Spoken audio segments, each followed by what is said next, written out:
सूरज की पहली किरण के साथ ही स्टेशन के किनारे पर एक भिखारी बैठा हुआ था।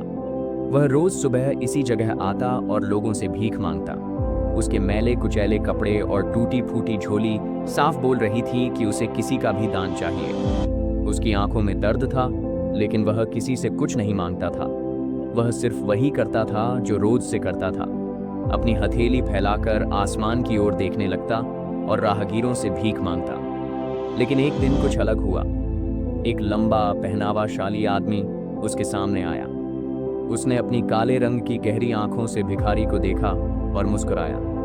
फिर उसने धीरे से पूछा, तुम हमेशा बस मांगते रहते हो, कभी किसी को कुछ देते भी हो? भिखारी ने अपनी आंखें झुका लीं और जवाब दिया, साहब, मैं भिखारी हूं, मेरे पास देने लायक कुछ नहीं है। तब तुम्हें मांगने का हक भी नहीं है। वह व्यक्ति गंभीर होकर बोला, मैं एक व्यापारी हूं और लेन देन में विश्वास करता हूं। अगर तुम्हारे पास मुझे देने के लिए कुछ नहीं है तो मैं तुम्हें कैसे कुछ दे सकता हूं? भिखारी कुछ देर तक खामोश रहा। उसके मन में यह बात गहरी उतर गई। लेन देन का नियम, शायद यही वजह है कि मुझे इतने कम पैसे मिलते हैं। मैं सिर्फ मांगता ही रहता हूं, कभी कुछ देता नहीं। पर मैं तो भिखारी हूं, मैं क्या दूंगा? वह व्यक्ति ट्रेन में चढ़कर चला गया और भिखारी उसे एक तक जाते हुए देखता रहा। उस दिन उसकी सोच बहुत बदल गई। उस रात भिखारी बहुत सोचता रहा। उसके मन में सवाल उठते रहे, मैं दूसरों को क्या दे सकता हूं? बहुत देर तक वह इसी उलझन में पड़ा रहा। अगले दिन सुबह जब वह उसी स्टेशन पर पहुंचा, उसकी नजर वहां उगते फूलों पर पड़ी। छोटे छोटे रंग बिरंगे फूल जो न जाने कब से स्टेशन के किनारे खिले हुए थे। वह खड़ा सोचने लगा, फूलों का तो कोई मूल्य नहीं होता। लोग तो फूलों को भीख के बदले स्वीकार कर लेंगे, क्यों ना इन्हें दे दूं? कुछ समय बाद उसने अपनी सोच को दृढ़ किया और फूलों को तोड़ने लगा। उस दिन उसने फूलों को अपने पास रख लिया। जब कोई उसे भीख देता तो वह उस व्यक्ति को भीख के बदले एक एक छोटा फूल देता। पहले तो लोग उसे अजीब निगाहों से देखते रहे, लेकिन जैसे ही उन्होंने उसे फूल देते हुए देखा, उनकी प्रतिक्रिया बदल गई। धीरे धीरे लोग खुश होकर उसे भीख देने लगे। कुछ दिन बाद उसकी झोली फूलों से भर गई और वह फूल बांट बांट कर पैसे भी बटोरने लगा। उसे यह महसूस होने लगा कि अब उसके पास पहले से कहीं अधिक लोग भीख देते हैं। फूलों के बदले लोग उसे दान दे रहे थे और यह खेल चलने लगा। फूल तोड़ने का सिलसिला भी लगातार जारी रहा, क्योंकि लोग उसे फूल देकर खुश थे।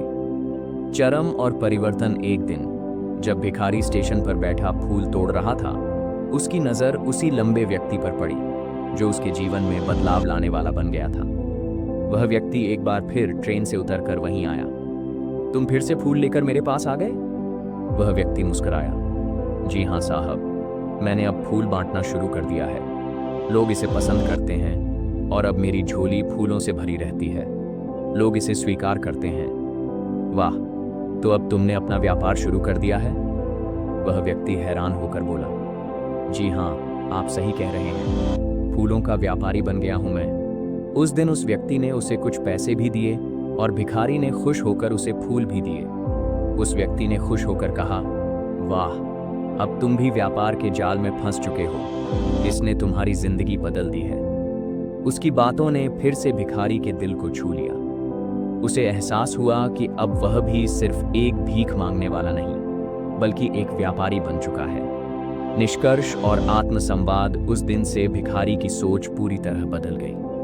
उसे अब एहसास हुआ कि जीवन का यह एक प्राचीन नियम है, जब तक हम कुछ नहीं देते तब तक कुछ नहीं मिलता। वह समझ चुका था कि अब उसके पास वही फसल का व्यापार है जिससे वह अपने जीवन को नई ऊंचाई दे सकता है। 6 महीने बाद जब वही लंबा व्यक्ति उसे स्टेशन पर मिला तो उसने बड़े आत्मविश्वास के साथ कहा, जी हाँ, मैं वही भिखारी हूँ, लेकिन आज मैं एक बड़ा व्यापारी हूँ, फूलों का व्यापारी। अब मैं समझ गया हूँ कि मैं खुद को हमेशा भिखारी क्यों मानता था। अब मैंने खुद को बदल लिया है।